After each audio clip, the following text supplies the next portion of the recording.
Hello guys, welcome to my YouTube channel knowledge begin. I am Mohammad Tauseef Khan और आज हमारा topic है हॉब्स ऑन ह्यूमन नेचर। कि Hobbes human nature के बारे में क्या बात करते हैं, उनके अकॉर्डिंग ह्यूमन नेचर क्या होता है। ये हैं हॉब्स, थॉमस हॉब्स। और अब हम देखते हैं इनका ह्यूमन नेचर के बारे में क्या कहना था।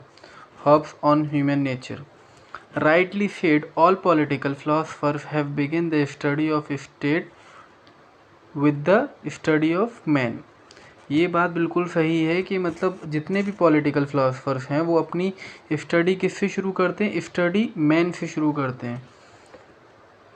क्योंकि स्टेट में कौन होते हैं, स्टेट्स में पीपल्स होते हैं, यानी कि मैन होते हैं। ठीक है, तो सबसे पहले हमें किसकी स्टडी करनी चाहिए, मैन की स्टडी करनी चाहिए। उन्हीं से स्टेट बनी हुई है क्योंकि तो all political philosophers have begin the study of state with study of man. It is the individual which around which the whole edifice of his thinking revolves। और इंडिविजुअल के अराउंड ही जो है वो उन पूरी थिंकिंग जो है वो उनकी रिवॉल्व करती है।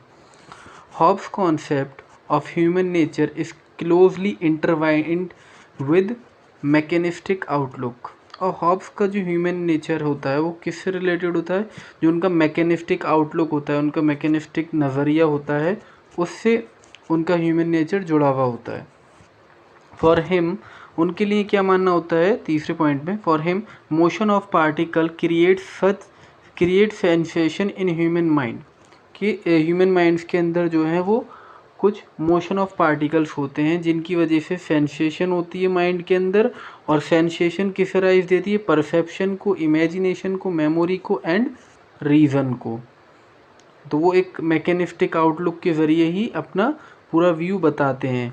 तो इस तरीके से वो बताते हैं कि मोशन पार्टिकल्स होते हैं, मोशन ऑफ पार्टिकल्स होता है माइंड के अंदर, और उसकी वजह से sensation of give rise to perception, imagination, memory and reason. फिर वो आगे क्या कहते हैं फोर्थ पॉइंट में, reason is artificial creation of human mind. कि रीज़न क्या है, ये एक आर्टिफिशियल क्रिएशन है।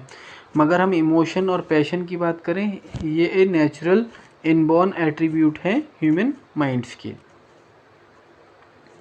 तो रीज़न जो है वो आर्टिफिशियल है। रीज़न जो है वो कौन क्रिएट करता है, ह्यूमन खुद क्रिएट करता है, उनका ये मानना होता है। लेकिन इमोशन और पैशन जो है वो नेचुरल हैं, नेचुरल एट्रीब्यूट हैं ह्यूमन माइंड्स के। Further he holds that emotion can be good और बैड। ठीक है, फिर वो आगे क्या कहते हैं कि इमोशन दो तरीके की हो सकती है, इमोशन गुड भी हो सकते हैं, बैड भी हो सकते हैं। और गुड इमोशन जो है वो हमें प्लेजर देते हैं, यानी कि खुशी देते हैं, और जो बैड इमोशंस होते हैं वो हमें पेन देते हैं। ठीक है, तो इमोशंस दो तरीके के होते हैं। उसके बाद फिर वो आगे कहते हैं and everyone wants to seek pleasure and avoid pain. कि हर कोई जो है वो क्या चाहता है, प्लेजर को पाना चाहता है और पेन को अवॉइड करना चाहता है। और ऐसा ही है सच में, कौन चाहता है कि उसे दुख मिले, उसे पेन मिले। Everyone wants to seek pleasure and avoid pain. फिर आगे क्या कहते हैं, ऑल मैन डिज़ायर मोर और लेस द सेम थिंग। वो क्या कहते हैं कि मतलब इंसान जो है बहुत ज़्यादा लालची होता है और उसकी मतलब बहुत सारी इच्छाएं होती हैं। सबकी डिज़ायर मोर और लेस, सबकी डिज़ायर जो है वो सेम होती हैं, और रफली इक्वल इन स्ट्रेंथ। और हर जो कोई जो है वो सारे मैन जो है वो भी स्ट्रेंथ में भी वो इक्वल होते हैं और उनकी डिज़ायर भी इक्वल होती हैं। और जिसकी वजह से क्या होता है, जब डिज़ायर भी इक्वल होती है तो वो आपस में लड़ते हैं, आपस में फ़ाइट करते हैं अपनी डिज़ायर्स को पाने के लिए। क्योंकि सबके जब एक ही टॉपिक है, मतलब एक ही मोटिव है, तो क्या होगा, वो कहते हैं कि फ़ाइट ज़्यादा होगी। ठीक है, फिर इसीलिए वो कहते हैं he calls war of every man against every man. तो वो क्या कहते हैं कि ह्यूमन नेचर क्या है, war of every man against every man. कि हर कोई इंसान जो एक दूसरे इंसान से लड़ता है, इसीलिए कि वो अपनी डिज़ायर्स को पूरा करना चाहता है, और वो रफली इक्वल हैं स्ट्रेंथ में, इसी वजह से। तो war of every man against every man. फिर वो आगे कहते हैं थस मैन इज़, फिर वो क्या कहते हैं कि इसीलिए वार है हर जगह। तो क्या है, मैन इज़ इसेंशियली सेल्फिश। तो मैन क्या है, सेल्फिश है, नॉन रैशनल है, इम्पल्सिव है और सेल्फ सेंटर्ड है। कि मतलब मैन जो है बहुत ज़्यादा सेल्फिश है, खुदगर्ज है, और नॉन रैशनल है, उसमें कोई रैशनलिटी वाली बात नहीं है, और वो सेल्फ सेंटर्ड है, सिर्फ अपने बारे में सोचता है, किसी और दूसरे बारे में नहीं सोचता। इसीलिए वही चीज़ कहते हैं war of every man against every man, क्योंकि हर कोई जो है वो सेल्फिश है और सबकी डिज़ायर सेम है, सब एक ही चीज़ को पाना चाहते हैं, अपनी डिज़ायर्स को पूरा करना चाहते हैं। अब वो ये कहते हैं कि नेचर ये चेंज कैसे होगा, such a nature if transformed while entering into contract and forming a state. और ये नेचर कैसे बदल सकता है, ये नेचर जब बदल सकता है जब हम एक स्टेट फॉर्म करें, एक कॉन्ट्रैक्ट में आए, जो वो आगे चल के बताएंगे सोशल कॉन्ट्रैक्ट। तो हम एक कॉन्ट्रैक्ट में आए, एक स्टेट बनाएं, उसके बाद ही हम इस सब को बदल सकते हैं, इस ह्यूमन नेचर को चेंज कर सकते हैं। थॉमस हॉब्स का ये मानना होता है।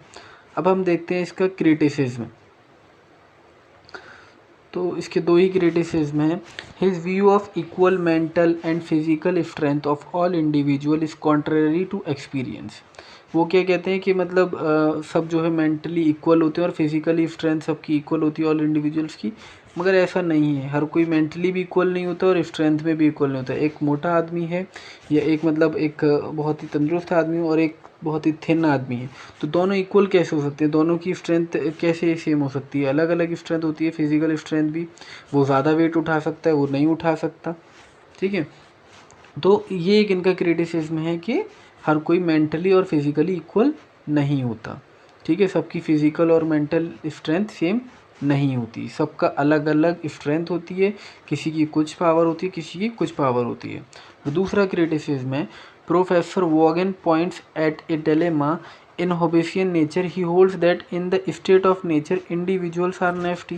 जैसे कि हमने पीछे पढ़ा कि वो क्या कहते हैं होबेसियन नेचर में, यानी कि थॉमस हॉब्स क्या कहते हैं कि स्टेट ऑफ नेचर क्या है, state of nature individual are nasty brutish, ठीक है, कि ह्यूमन नेचर ब्रिटिश है स्टेट के अंदर, ठीक है, और नेस्टी है। तो वो क्या कहते हैं, but become rational after contract. और वो क्या कहते हैं, थॉमस हॉब ने कहा ना पीछे कि रैशनल में आ जाएंगे, सब चेंज हो जाएगा सब कुछ, ठीक है, ब्रूटिश नेचर नहीं रहेगा, ठीक है, सेल्फिश नेचर नहीं रहेगा, रैशनलिटी में आ जाएंगे आफ्टर कॉन्ट्रैक्ट। तो ये क्वेश्चन करते हैं, he question how could there be an overnight transformation of human nature, कि कॉन्ट्रैक्ट में आते के साथ ही ह्यूमन नेचर का एकदम से ट्रांसफॉर्मेशन कैसे हो जाएगा।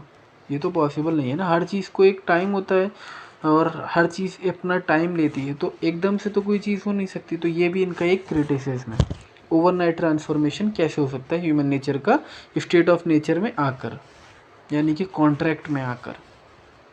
तो ये था हॉब्स का ह्यूमन नेचर पर क्या व्यू था ये, और उसका criticism. I hope you understand. Please like my video and subscribe to my YouTube channel. Thank you.